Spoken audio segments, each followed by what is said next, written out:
We're here at the European Broadcasting Union headquarters in Geneva, Switzerland, the home of the Eurovision Song Contest.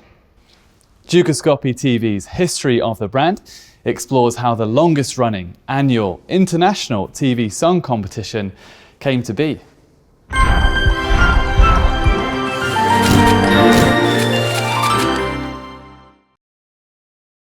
Ruined and war-torn after the end of World War II, Europe searched for ways to return to the unity and greatness of its past.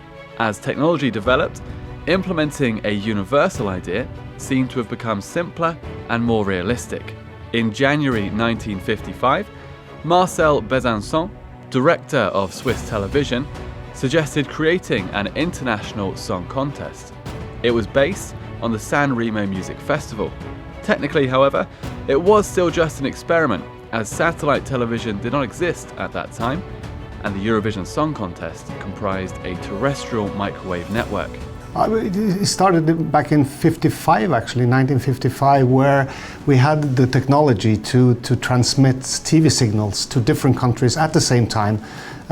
So it was a consideration, what do we do with this new technology? How can we develop something that is not only news and sports, but actually can interact with different type of audience? And the idea of a song contest came up, and next year it was hosted in Lugano, Switzerland. The first Eurovision contest was held in Lugano. The participants were the representatives of 7 countries. Since then, the contest has become an annual and traditional event. Each of the representatives of the 7 participating countries of the first Eurovision had to sing 2 songs. It remains the only time when each country has had to present more than 1 song.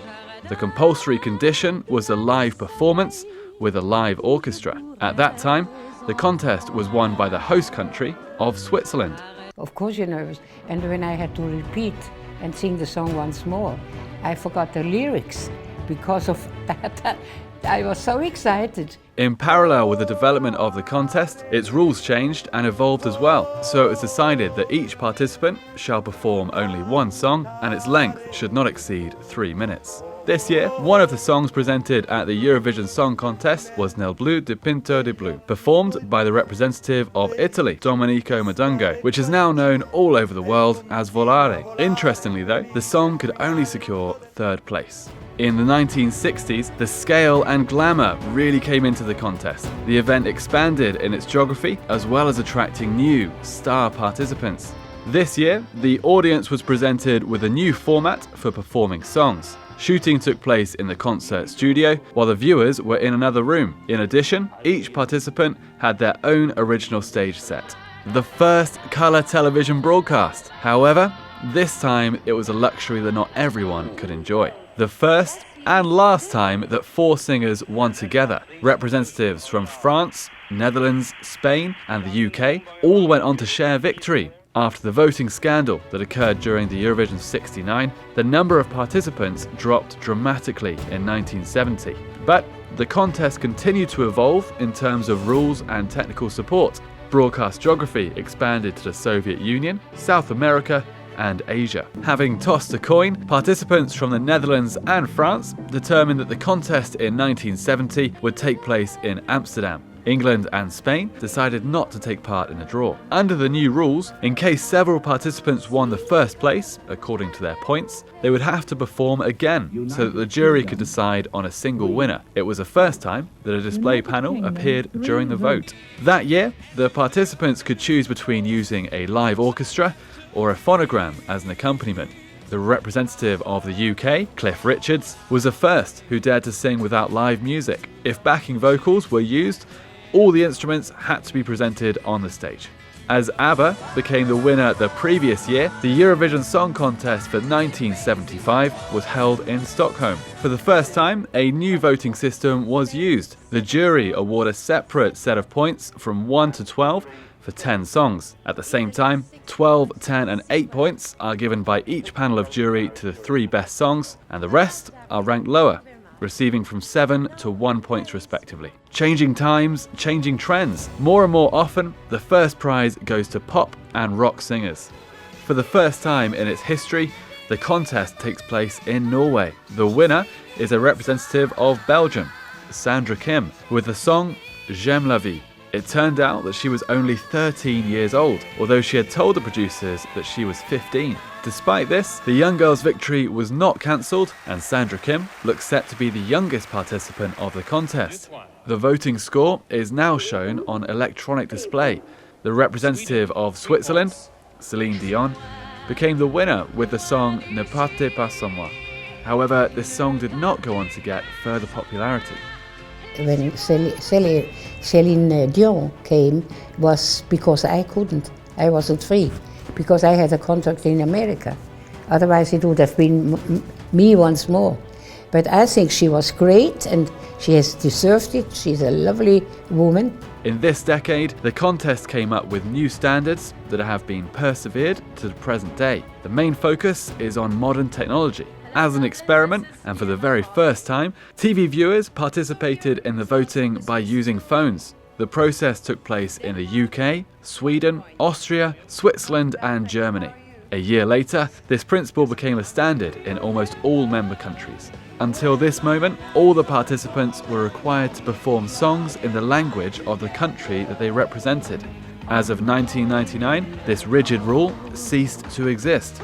Since this contest, the representatives of France, Germany, Spain and the UK will now always perform. For the first time in the history of the contest, all performances were without a live orchestra. A phonogram was used instead. By removing the orchestra, it also allowed the song contest to grow and become more contemporary in its style and its in the way expression. In this period, there was an active expansion of the European Union. It became obvious to everybody as new participants appeared in the Eurovision Song Contest.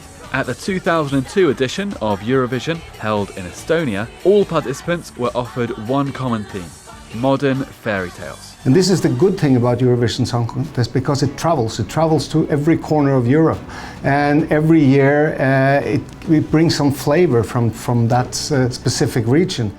New changes in the rules. From now on, before the final, all participants will pass 2 more semi-finals. Russia organised the most large-scale Eurovision Song Contest in terms of technology in its history. The representative of Norway, Alexander Rybak, became the winner with his song, Fairy Tale. I was behind the stage in Moscow when Alexander Rybak won for Norway in 2009. And I was probably the last person who understood that he was going to win. On to a period of bright, loud and flamboyant performances. Social networks played a special role in the development of the project, and Italy returned to the contest after 13 years. Loreen from Sweden won the first place with the song Euphoria. It received 12 points from 17 countries. This song went on to become a mega hit in many European countries, with 2.2 million albums sold. Another striking performance that captured the hearts of millions was that by Buranovskaya Babushki from Russia. The highlight of this season of Eurovision was definitely the performance by Conchita Wurst from Austria.